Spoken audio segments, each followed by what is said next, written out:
Okay, brilliant. So, well, thank you very much for coming. I'm Owen Rose. I'm a partner at Aceton. For those of you who don't know about Aceton, we are a bespoke learning solutions provider. So we work with clients of all shapes and sizes in many different sectors, using a wide range of blended learning and communication solutions. So we're working with a wide range of e-learning formats, video, print, what have you, all sorts of different media.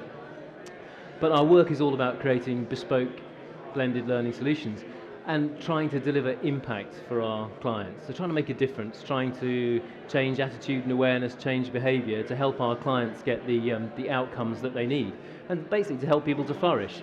So whether that's our client organisation and our clients' people. Okay, so, and really what I want to talk about today is an impact story. So this is a case study example from some of our work at Aceton, about where we helped a client to deliver impact. So it's really, I'll talk about an extended case study.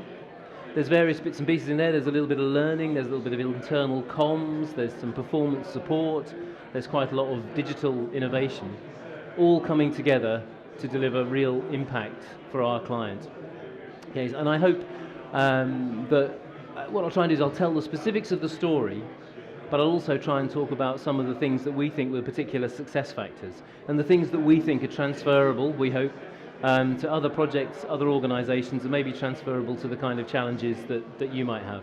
Okay, so let's get on with the story. So what was the particular challenge that we were dealing with in this case? What was the challenge for our client? Well, it was actually part of a wider national challenge. And it might be, I mean, I think it's a challenge probably everybody is familiar with, whether you're working in the care sector or not. And really it's the challenge of recruiting and retaining frontline carers in the social care system. Okay. So it's a major national problem.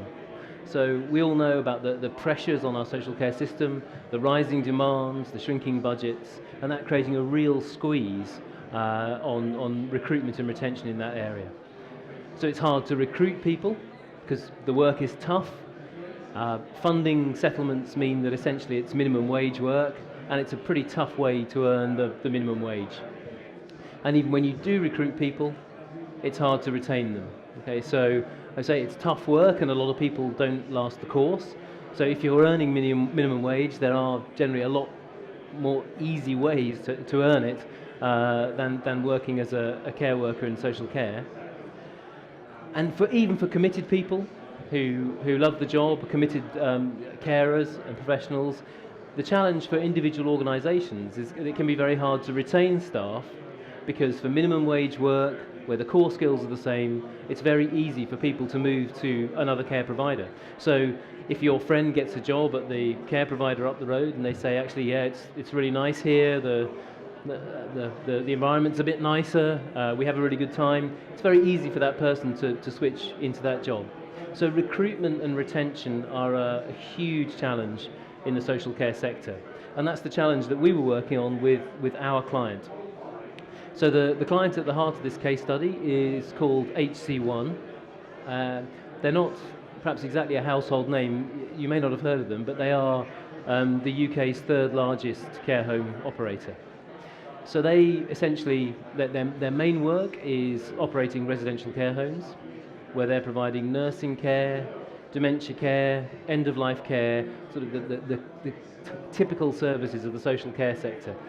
And they're a big organisation, so they've got over 14,000 staff, over 200 locations across the UK. And so for them, this issue of recruitment and retention is a big one. Now, HC1 have invested a lot in their people and people development. So they've invested a lot in learning and development, in skills development. We've worked with them over a number of years in those areas, including quite a lot of innovative digital work. So they're doing quite a lot of, using quite a lot of learning technologies. They are one of, I think, only 6 centres of excellence for skills for care centres for excellence. So they've made a lot of investment in people development, partly to try and overcome these challenges with recruitment and retention. But it's still a big issue for them, still a number one business priority. So really, what could they do further? So what are HC1 colleagues saying they want in their work and that they want from an employer? And something that comes up routinely in their staff survey and evaluation is essentially colleagues, as everywhere, want the opportunity to develop. They want to develop their careers, they want to develop their skills. So colleagues consistently report that they want to receive regular review and feedback to help them develop. And they want that to be linked to development opportunities, so they can develop their core skills. Now, HC1 are quite strong, as I've said, on the development opportunities, so they're doing quite a lot of there, including using quite a lot of digital learning. But they recognised that they were much weaker in the area of regular review and feedback. And it's a big challenge again in this area. So they were using a paper-based review system. It was sporadically implemented across the organisation, very much depended precisely on the site where you worked, not coordinated across the whole organisation, and not really linking into the development opportunities that were available. So there was a real opportunity here, an opportunity to help HC1 develop an effective organisation-wide platform for colleague review and development, and link that into their existing quality materials. So the opportunity was there, both of course in core skills development, so helping HC1 to develop the skills that actually underpin the services that they provide, but also to help with this investment in people and to help them tackle this challenge with recruitment and retention. But there were some big challenges. Critically, as I said before, they didn't really have an established process for review and development of colleagues. Okay, so it was sporadic, it was not well embedded in the organisation. Significant infrastructure challenges. Obviously you can imagine in a typical care home environment, this is not an environment where people are sitting at screens and computers where they can easily access technology like that. And the other critical barrier, a particularly significant barrier, was time, and particularly the time demands of the home managers.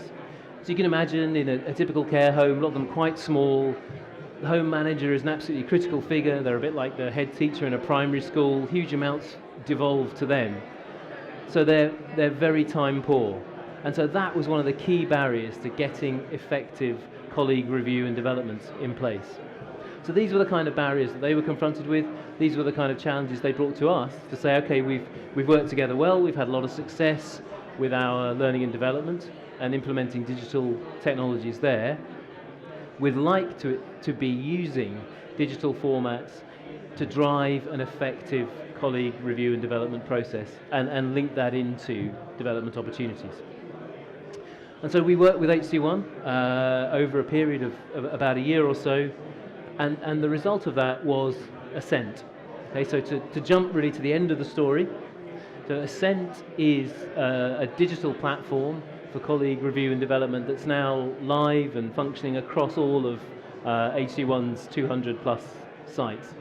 So it's, in many ways, it's a conventional colleague review tool. So colleagues review their progress and their performance against competencies and behaviours that relate to their role. They can review them against their progress with specific objectives that they may have. It does have a fixed cycle, so it is like a conventional review process, but within that, it's very much more flexible and allows colleagues to take initiative.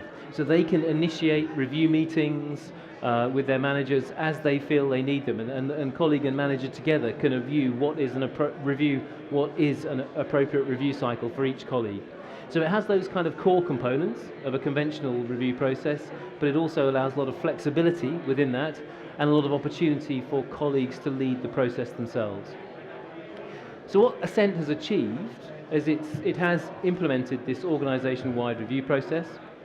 It's used digital formats to make that intuitive and accessible for colleagues across the organisation, and by aligning with the workflow in the care home environment, it's made it easier for managers to drive that process and keep up to date with colleague reviews. It's delivered significant business impact, and I'll talk about that a bit at the end of the talk, really, about what difference it's actually making and what it's achieving. And it's also had quite a lot of recognition really for the success at overcoming those barriers within organisations like this. And so we were pleased last week to find out that the Ascent is a finalist in this year's CIPD People Management Awards for Best Digital Initiative in HR L&D. So I've kind of jumped to the end to say that it was possible. We overcame those barriers. We were able to create a successful digital review platform for HC1. But what I really want to do is talk a bit more about how was that achieved? What were the key success factors and what lessons maybe can we take out of that and could apply to any kind of digital intervention that's trying to achieve behaviour change. So I just want to step through some of those now, some of those key success factors, and in doing that, tell you a little bit more about the system, about the platform, about how it works and what was involved. Okay, so I think critical success factor number one was extensive stakeholder engagement, and this surely applies to any sort of significant learning or communication intervention where you're trying to achieve change. So Ascent represented major change across the organisation within the operation to get an effective review and development process implemented. And that meant really understanding the business and understanding how that was going to work across the organisation. And we had three sort of key points of stakeholder engagement. So we had a steering group. Steering group was composed of generally quite senior managers from key areas like operations, IT and HR. Essentially, they determined what the solution should look like for HC1, what was going to work within their context and their environment, what the business needed to achieve from it, and crucially ensuring that we were aligned with other significant strategic business activity that was taking place. We had a colleague working party, so these really were much more people in much more operational roles. So they were kind of our test bed really. So in terms of details of the review process itself, in terms of what the interfaces were going to look like and how they were going to work, our working party were operational colleagues who fed into and guided that process. And our final key touch point was actually as part of this work, HC1 actually reviewed all of their competencies and behaviours to make sure that they were aligned with the kind of skills that they need to deliver their services. And so we had a competencies and behaviours task group who are actually redefining those competencies and behaviours as the platform for the Ascent programme. So all this stakeholder engagement was absolutely crucial in developing the shape of the solution.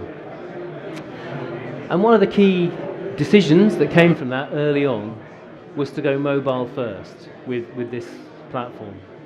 Okay. And there were several key drivers for that. The main one was to make it accessible and provide flexibility of access. So I mentioned before, within the care home environment, you can imagine there are very few kind of desk type spaces, places where you can sit in front of a computer or use a computer with kind of privacy and security. And so by going mobile first, we wanted to give people the opportunity to use their own devices if they want to, or iPads, which were present in the home, to be able to complete their review process, their own self-assessment, and also their review meetings with managers where and when they wanted within the care home. So that was a key driver. The other reason to go mobile first was that obviously if you think about a carer, a typical care worker, for them often, again, they're not people who are using computers necessarily routinely. That's not a routine part of their life. The kind of technology they will be using routinely are their own devices, mobile devices. So that's the kind of environment and functionality they're familiar with. And so we wanted to create that familiarity. We wanted people to have the opportunity to complete their performance review and development process just as they would use any other app on their mobile device, and for it to be an easy and intuitive as that, and familiar. And in fact, you can do that. You can complete the Ascent review process on your smartphone if you choose to do it that way. And part of building that easy and intuitive process was to embed performance support throughout the process. So you know what I mean by performance support. So that is providing the right guidance and information that you need exactly at the point of need as you are completing the process. So we're all familiar with this. So if you're completing an online purchase or some other online transaction these days, booking your holiday, whatever it is, you don't expect to need to know in advance how the system works. The system guides you through the process. It gives you the information that you need when you need it. It prompts you to make the kind of choices you have to make at the point you need to make those choices. And so obviously we follow that approach with the Ascent platform. So performance support is built through the whole process. So again, a colleague doesn't need to have any prior training or knowledge of the process in order to be able to complete it. Now in practice they do have, they are provided with awareness training and some practical support, but it's not actually necessary. You could complete the process without any of that because of the performance support that is built throughout the system. So going mobile first to increase access and flexibility of access, to create a familiar and intuitive environment, and then embedding performance support essentially to help people through the process and to make it as intuitive as possible. Then another key success factor was to integrate Ascent with the appropriate development opportunities for colleagues, to create a sense of a joined up development program at HC1. So Ascent effectively is linked to two key systems. So there's a companion tool here which is called Career Track. So Career Track again is a digital mobile platform that just sets out what career opportunities and career pathways at HC1. So it shows colleagues where their skills can take them, where they are on a career journey, and what development will be needed to make the next steps down along any particular career track.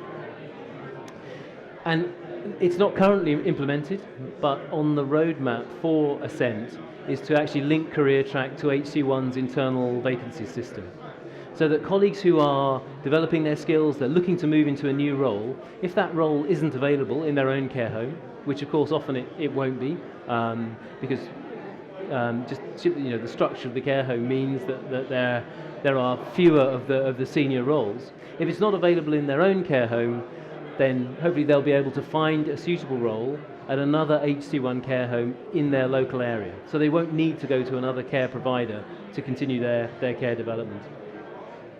The other system that Ascent is crucially linked into is HC1's Touchstone Learning Management Platform. So this is, as you would expect from a review and development tool, connecting people directly to learning opportunities that are available to them, to make that link between review and the development opportunities. Another key feature that we built in here as well to try and overcome the challenges of time pressures on managers is that for managers, simple tools to manage the review process within their home are also built into the Touchstone LMS. Because this is a tool that managers are having to use day in, day out to monitor and track learning and development within the home. And so we built in the simple tools that allow them to track the Ascent review process into the tool as well, to try and streamline that process for them. So it's trying to come up really with an integrated digital solution which links up the process of my own review, how I'm doing against competencies and where I want to go, with the kind of resources that are helping me to see a path forward and see how I can develop my career and skills within HC1. And we're trying to make it aspirational. Another feature of Ascent is that colleagues can review themselves against aspirational roles. So they actually review their performance against the competencies of roles that they would like to develop into, and have those kinds of conversations with their managers. Okay, so the system was there then, so we tried to make it as intuitive as possible, link it into existing resources, create a really coherent development pathway. And the final key success factor, I think, was how to get that out to the business. Okay, so we can build a beautiful system, we can be as thoughtful as we like, we can create something that's really bespoke to that client, meeting their needs. But if we don't implement it thoroughly, if we don't take people on that change journey, then it isn't necessarily going to get used and it isn't going to deliver impact. So Ascent was launched really as part of what we talk about as being a campaign for change. So that's a communication campaign across the organisation which essentially helps prepare the organisation for this change and helps them to adopt the new processes and tools that they're going to need to use. So at the base of this, we developed a communication plan with HC1. So that defined the different messages that we need for the different audiences we had to reach. And then we cascaded those messages out through a whole range of different channels. So there were cascade briefings, newsletters, we used the internet, video, merchandising, all sorts of different channels to get the Ascent messages out across the organisation. Another really critical channel was what we called Ascent roadshows. So we ran a series of 8 roadshows across the country, specifically focused on home managers, because they're a really critical audience for the effective deployment of Ascent. So these were day-long roadshows that gave managers a chance to come together, to understand what Ascent was all about, to see it and to use it, and for them to understand how it was going to make a difference within their organisation and a difference for them, really. And probably the final part as well, just to mention in terms of evaluation and development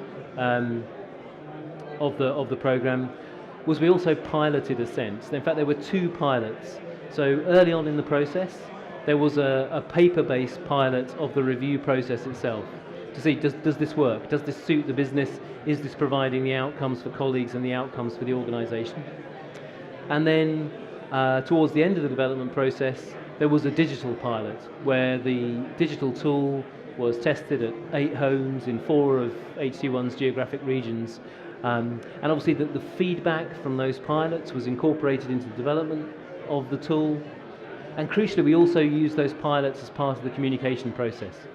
So they were part of what was being communicated out to the business. Ascent is coming, these homes are already using it, this is what they're saying about it, this is the kind of impact that it's delivering. Okay, so Ascent was launched actually in January 2016, so nearly 18 months ago now.